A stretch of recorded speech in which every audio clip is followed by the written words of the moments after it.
Hello everyone, welcome to the Theory Music School. This video will focus on second inversion triads, but first a little disclaimer. The presentation of this topic mirrors the curriculum of my academic institution in the hope that those students will benefit from the consistency. It doesn't necessarily represent my views. The topic of second inversion triads or 6/4 chords is often a hot topic in theory pedagogy circles, with strong opinions fraught with academic peril, to be slightly dramatic about it. I will perhaps address those views more fully in later videos. There are three main types of 6/4 chords, their names derived from their musical function. They are the pedal 6/4, often referred to as the neighbor 6/4 chord for reasons that will be discussed in a moment, the passing 6/4 chord, and the accented 6/4 chord, commonly referred to as the cadential 6/4 due to its frequent use at anticipated cadential moments. First, some general observations about 6/4 chords or second inversion triads in tonal music of the common practice period. First of all, second inversion triads or 6/4 chords are used sparingly when compared to first inversion or root position triads, and it would be a mistake to think of a 6/4 chord as a substitute for a first inversion or root position chord of the same chordal root. The function of 6/4 chords is often clarified by the surrounding context, and 6/4 chords tend to be dissonant, serving a very specific function. In voicing a 6/4 chord, second inversion triad, in 4-voice SATB part writing, double the bass note in one of the upper three voices. To review, root position triads tend to incorporate a doubled chordal root. The doubled chord member of first inversion triads tends to be more flexible, determined by the surrounding context and whatever solution results in the smoothest independent voice leading. In other words, the correct doubling won't result in consecutive perfect fifths, consecutive perfect octaves, doubled leading tones, etc. The pedal and passing 6/4 chords tend to be incorporated in a metrically weak position, while the cadential 6/4 is usually metrically accented, but more on this later. Example number 1 illustrates a common use of the pedal 6/4 chord. A root position triad, in this case the tonic triad, is embellished by upper neighbor tones, which create the 6/4 position over the static or pedal bass note. It's important to remember that figured bass symbols refer to intervals above the bass. The 6 in this example refers to the E in the alto voice, a sixth above the bass, and the 4 refers to the C in the soprano voice, a fourth above the bass. The 5/3 figured bass symbols suggest root position triads, but are often absent from a figured bass example, but are provided here to illustrate the voice leading or the example's more horizontal or linear qualities. To clarify, just follow the alto voice for a moment.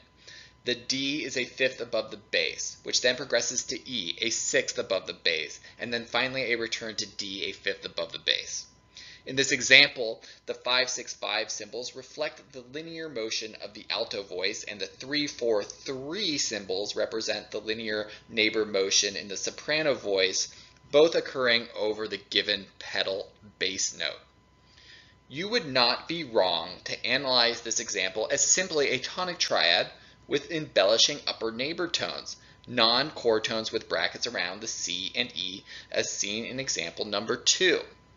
However, it would also be correct and consistent with our textbook to analyze this idiom with the Roman numerals as seen in example number 3, with the Roman numerals 1, 4/6/4, and 1.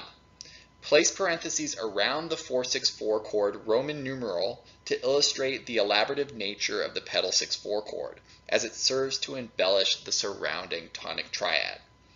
As a reminder, note that the pedal 6/4 chord is metrically unaccented, and the bass note is doubled in one of the upper three voices. Another common pedal 6/4 chord embellishes the dominant triad. Scale degree 5 is the chordal root of the 5 chord and serves as the static pedal bass throughout this example. The dominant triad is then embellished by upper neighbor tones, which form the 6/4 position over the bass voice. Just as in the earlier example where the pedal 6/4 chord embellished the tonic triad, this idiom could also be analyzed with the Roman numerals seen in example 3 as well as in example 2.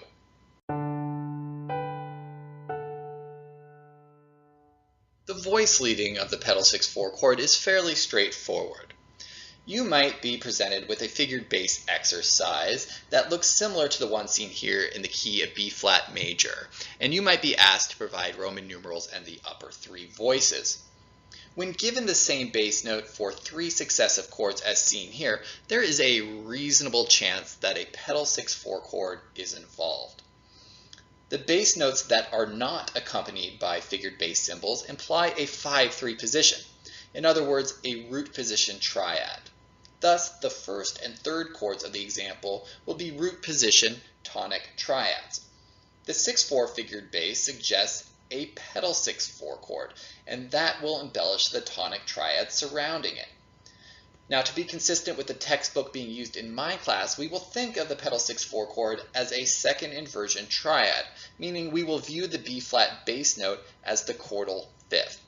Therefore, the root of the pedal 6/4 chord is E flat, and the resulting sonority should be analyzed as 4/6/4 with parentheses around the Roman numeral to illustrate the non-structural but elaborative function of the pedal 6/4 chord.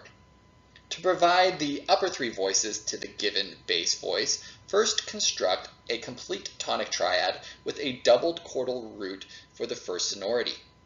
There's more than one way to voice this opening tonic triad, providing for slight variance in solutions, but the underlying principles will be the same regardless of how you voice this opening tonic triad. Then, write the last tonic triad with the exact same voicing as the first tonic triad. As the pedal 6/4, remember also known as the neighbor 6/4, will embellish the tonic triad with neighbor tones, whose main purpose in life is mostly to embellish an underlying static event. In other words, neighbor tones inherently don't create motion to a new musical place. Notice that the 6/4 chord consists of a doubled bass note in one of the upper 3 voices, in this example, the alto voice, while the remaining 2 voices provide the upper neighbor motion, and that the pedal 6/4 chord is metrically unaccented. Thank you very much for watching. Please subscribe to my YouTube channel if you would like to be notified when more videos are posted.